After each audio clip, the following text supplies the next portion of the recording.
अहिल्यानगर हादरले. डिजिटल अहिल्यानगरच्या हाती आलेली आत्ताच्या घडीची मोठी बातमी. सावेडीत खळबळ. अल्पवयीन मुलींना सोशल मीडियातून टार्गेट केल्याचा आरोप.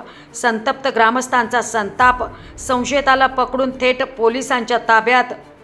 सोशल मीडियाच्या आडून सुरू होता मुलींशी संपर्काचा डाव. सावेडीत तणाव. पोक्सो कारवाईची शक्यता. सावेडीतील घटनेने पालकांमध्ये भीतीचं वातावरण.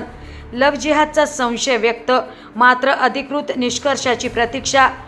मिळालेल्या प्राथमिक माहितीनुसार पंकज साबळे उर्फ अफजल पठाण या व्यक्तीवर काही अल्पवयीन मुलींना सोशल मीडियावरून मेसेज पाठवून संपर्क साधण्याचा प्रयत्न केल्याचा आरोप करण्यात आलाय. मुलींनी प्रतिसाद देण्यास नकार दिल्यानंतर त्यांचा पाठलाग करणे आणि त्रास देण्याचाही आरोप ग्रामस्थांकडून करण्यात आलाय. या प्रकरणाची माहिती परिसरात पसरताच नागरिकांमध्ये संतापाची लाट उसळली. संतप्त ग्रामस्थांनी संबंधित व्यक्तीला पकडून थेट तोफखाना पोलिसांच्या स्वाधीन केलंय. या घटनेनंतर सावेडी परिसरात काही काळ तणावाचे वातावरण निर्माण झाले होते. अल्पवयीन मुलींचा संबंध असल्याने या प्रकरणाची गंभीर दखल घेत पोलिसांकडून चौकशी सुरू करण्यात आली आहे. तर पोक्सो कायद्याअंतर्गत कारवाईची प्रक्रिया सुरू असल्याची प्राथमिक माहिती समोर आली.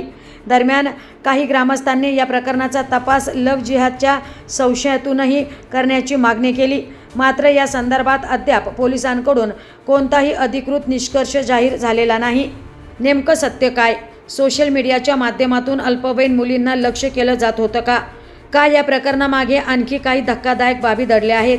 या सर्व प्रश्नांची उत्तरं आता पोलीस तपासातून समोर येणार आहे.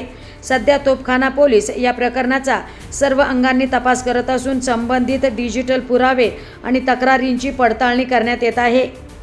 दरम्यान अहिल्यानगर शहरात रोजच काही ना काही घटना घडताना पाहायला मिळत आहे. त्यामुळे नागरिकांमध्ये देखील भीतीचं वातावरण निर्माण झालं असून पोलीस प्रशासनाच्या कारभारावर देखील प्रश्नचिन्ह उपस्थित केले जात आहेत. प्रतिनिधी राणिका स्लिवाल, डिजिटल अहिल्यानगर.